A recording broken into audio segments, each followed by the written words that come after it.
1-23-70 που αποτελεί όριο εθνικής ομάδας ανδρών.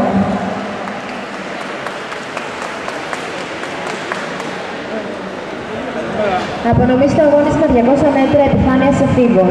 Τρίτος, Βολιατζάκης, Νοχανίων με επίδοση 1-39-10.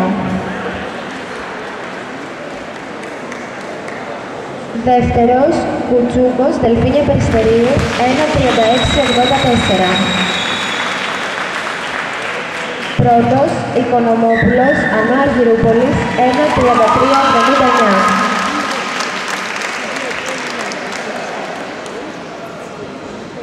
Απονομή στο αγώνισμα 200 μέτρα επιφάνειας παιδών. Τρίτος, Καραντώνης, Ανώ Αργυρούπολης, 1-41-52.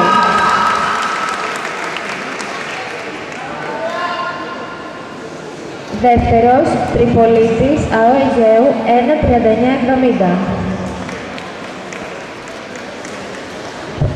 Πρώτος, Γιασεμής, ΑΟ Αιγαίου, 1-36-71.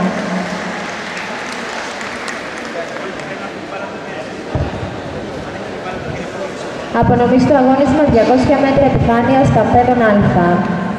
Δεύτερος, Τερζανίδης, Δελφίνια Περιστερίου, 2-27-69.